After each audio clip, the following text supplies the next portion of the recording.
Y hablaremos, por ejemplo, de la mirada que tienen los sindicatos en general y en particular uno de los sindicatos de la educación, la Federación Nacional de Profesores de Enseñanza Secundaria, con respecto a las políticas educativas del actual gobierno. ¿Cómo está esa relación, más allá de la mirada o de la opinión? De todo eso hablaremos con Emiliano Mandassen, que es el secretario general de la FENAPES y nos visita hoy aquí en la mañana de la diaria. ¿Cómo te va, Emiliano? Bienvenido. Bueno, muchas gracias a ustedes por el espacio y bueno, felicitaciones por este nuevo emprendimiento que está generando muy buena repercusión y debates de fondo y bueno, las órdenes para contestar y para tratar de abordar los temas que ustedes crean convenientes. Muchas gracias por eso. Nos acompaña, como habrán visto también, Facundo Franco, que viene semanalmente para abordar asuntos de educación desde su rol de periodista en la diaria y que le ha puesto cabeza a esta entrevista que, no sé, Facu, ¿por dónde te parece que tenemos que empezar, por ejemplo, en este contexto de discusión presupuestal? Bienvenido. No, por favor, un gusto, como siempre, estar acá. Lo más reciente y un hecho bien importante que ocurrió fue la revocación de la sanción a 6 profesores de San José. Habíamos hablado en una de las columnas anteriores de que esto estaba en curso. Por parte de, primero el CODICEN encomendó a secundaria la revisión y secundaria terminó levantando las sanciones. Entonces quizás preguntarle a Emiliano un poco, bueno, simbólicamente qué representa esto, pero también materialmente qué impacto tuvo tanto personalmente como profesionalmente en estos 6 profesores sancionados y también en los otros, en total habían sido 15, que si bien no todos llegaron a esa sanción final, hubo ahí como una separación del cargo y retención de haberes y bueno, exposición pública del caso, bueno, ¿qué representó también en ese plano? Bien, lo primero creo que es una importante señal del Estado uruguayo, ¿no? A través de la ANEP y a través de la Dirección de Secundaria y el CODICEN revertir esto. Creo que ahí el matiz que podríamos tener es que la sanción, el levantamiento de la sanción se da tan solo por un tema de forma y nosotros creemos que es mucho más. Creemos que ahí hubo un profundo proceso de violación de derechos humanos fundamentales como la libertad de expresión y la libertad sindical. Creemos que marca un momento importante porque en momentos donde se está discutiendo todo el tema de la laicidad y la libertad de cátedra, coloca arriba de la mesa esos dos elementos desde el marco de la pluralidad y no desde el marco de la restricción del debate. Y creemos que estos días fueron de mucha emoción, donde había mucha ansiedad porque esto se solucionara, porque esto afectaba directamente la carrera funcional de las compañeras y los compañeros. Los compañeros están muy emocionados, a veces demoran en caer en todo lo que pasaron durante estos 4 años, pero creemos que también es un profundo proceso de aprendizaje.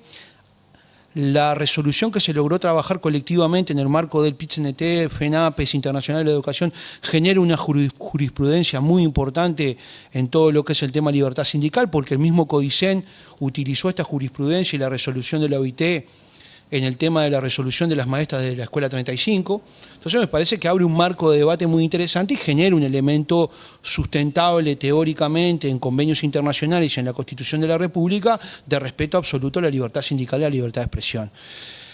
¿Qué nos queda ahora? Bueno, seguir trabajando para que los marcos de discusión democrática se puedan dar en los centros educativos y esto no vuelva a pasar. ¿Qué estamos reclamando ahora nosotros? La aplicación del artículo 25 de la Constitución. Hay sentencias que rondan los $18.000, $11.000 y $7.000, una plata bastante importante. En la presentación se hablaba del marco presupuestal, es un marco que el gobierno lo está presentando como restrictivo y ahí hay miles de dólares que va a haber que resarcir. Bueno, nosotros creemos que los que se tienen que hacer cargo de resarcir económicamente a los compañeros son los jerarcas que sabiendo que actuaban contra derecho lo hicieron igual. ¿De quiénes hablas ahí? Y puntualmente de las máximas jerarquías de ambos sistemas. Robert Silva. En aquel momento era el presidente del CODICEN de la ANEP. Y la directora general de secundaria. Que era Jennifer Cherro. Porque ahí hay toda una serie de decisiones de los mandos medios que están bajo jerarquía, ¿no? Sujetos a jerarquía. Entonces me parece que ahí hay que tomar medidas claras. Nosotros lo vamos a reclamar en las próximas horas al CODICEN nuevamente, lo vamos a reclamar al Estado uruguayo. Vamos a cerrar esta etapa con el Ministerio de Trabajo en los próximos días, labrando un acta de acuerdo, porque el gobierno uruguayo tiene que presentarse entre la OIT para retirar la queja que ya tenía dentro de la OIT, pero de alguna manera hay que cerrar esto y para nosotros ese paso hay que darlo. Si no se da ese paso, estudiaremos cómo exigir que esto se cumpla, pero me parece que también no puede quedar impune el actuar contra derecho, el actuar prácticamente como un monarca dentro de la administración, utilizar la educación como un botín de guerra electoral, pero también como un proceso de cacería ideológica, ¿tá?, de determinados profesores porque piensan o porque se instala un debate social como el tema de la penalización de la minoridad, y eso no puede quedar de alguna manera impune. Ese es el planteo. Ahí hay otras sanciones también que ustedes aspiran a revertir, por ejemplo la del exdirector del IABA, ¿no? Bueno, un tema que está en el TCA ahora, que nosotros esperemos que el CODICEN en los próximos días tome una medida, porque es de extrema gravedad, ¿no? Ahí queda en jaque toda jurídica de secundaria, como queda también con el proceso de San José. Fíjate que ese proceso viene en una sanción de 10 días, que se le plantea a Ruiz Díaz, y en determinado momento pasa a la asesora letrada de Jennifer Cherro, que además estaba inhabilitada a actuar en el tema porque había hecho un prejuzgamiento público del director del IABA, y mágicamente pasa a 180 días.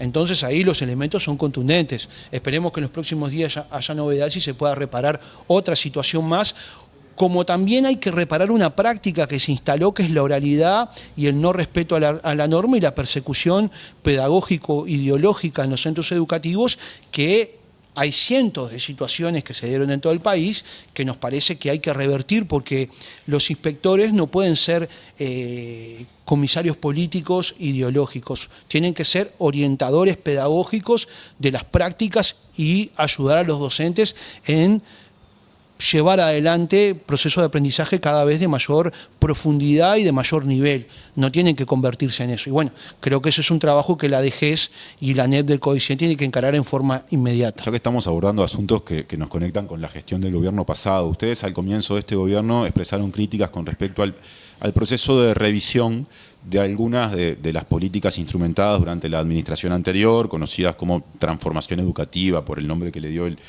gobierno pasado, asociadas a, por ejemplo, cambios curriculares. Han ido pasando las semanas, los meses con el actual gobierno desempeñándose, digamos. ¿Hay novedades en el posicionamiento, en este caso de la FENAPES, con respecto a ese proceso? ¿Ustedes entienden que se mantiene esa visión crítica o se puede decir algo distinto, algo nuevo?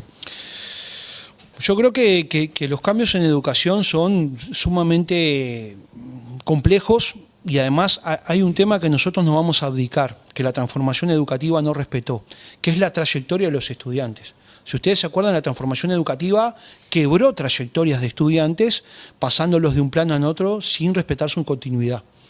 Esto de ninguna manera nosotros estamos de acuerdo. Ahora, creemos que hay señales, inclusive que se están dando de las asambleas técnico-docentes, tanto de secundaria, primaria y UTU, de que tienen que haber cambios bastante profundos en el tema de las políticas educativas, en el tema de la transformación curricular integral y en el tema de cómo trabajamos en la desburocratización y estandarización del trabajo docente, pero además cómo de alguna manera volvemos a discutir procesos de aprendizaje que tiendan no a que los números cierren sí o sí, discutiendo mal el tema de la evaluación, sino profundizando espacios de aprendizaje. Ahora, las señales de las ATD son señales docentes. Contundentes. Claras. Bueno, ¿Y qué pasa con las autoridades? Yo creo que las autoridades han dado señales, algunas muy tenues, algunas...